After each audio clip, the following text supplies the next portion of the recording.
ಇವತ್ತು ಕೀರ್ತನೆಗಳು 129ನೇ ಕೀರ್ತನೆಯಲ್ಲಿ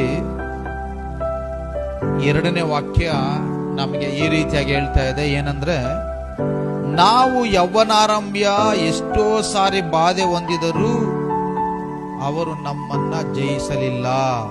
ಸೈತಾನನು ನಮ್ಗೆ ಎಷ್ಟೋ ಸಾರಿ ಕಷ್ಟಗಳನ್ನ ಬಾಧೆಗಳನ್ನ ಕೊಟ್ಟರೂ ಸಹ ಸೈತಾನನ ಕೈಯಲ್ಲಿ ನಮ್ಮನ್ನ ಜಯಿಸಲಿಕ್ಕೆ ಸಾಧ್ಯ ಇಲ್ಲ. ಹಲ್ಲೆಲೂಯ. ಜ್ಞಾನೋಕ್ತಿಗಳಲ್ಲಿ ಸೊಲೊಮೋನ ಈ ರೀತಿಯಾಗಿ ಹೇಳ್ತಾನೆ, ಏನಂತ, ನೀತಿವಂತನು 7 ಸಾರಿ ಬಿದ್ದರೂ ಅವನು ಮತ್ತೆ ಏಳುವನು. ಹಲ್ಲೆಲೂಯ.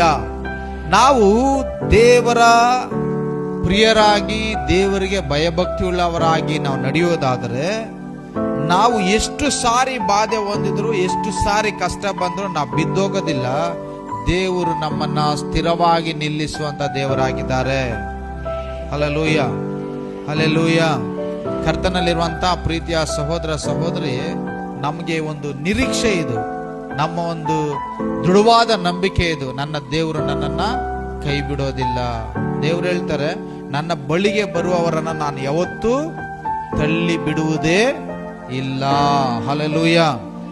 ನಮ್ಮ ಶತ್ರುಗಳು ನಮ್ಮನ್ನ ಹಲವಾರು ಸಾರಿ ಬಾಧಿಸಿರಬಹುದು. ನಮ್ಮ ಶತ್ರುಗಳು ನಮ್ಮ ವಿರುದ್ಧವಾಗಿ ಅನೇಕ ಸಾರಿ ಅವರು ಟೊಂಕವನ್ನ ಕಟ್ಕೊಂಡು ನಿಂತಿರಬಹುದು. ನಮ್ಮ ಶತ್ರುಗಳು ಅನೇಕ ಬಾರಿ ನಮ್ಮ ಮೇಲೆ ದಾಳಿ ಮಾಡಿರಬಹುದು.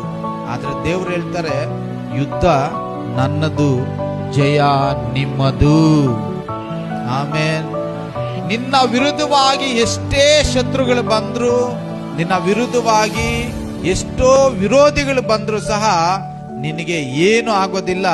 ಯಾಕಂದ್ರೆ ನಮ್ಮ ದೇವರು ನಮ್ಮನ್ನ ಕಾಯುವ ಡಾಲು, ನಮಗೆ ಆಶ್ರಯ ದುರ್ಗವೂ ಆಗಿದ್ದಾರೆ. ಆಮೇನ್.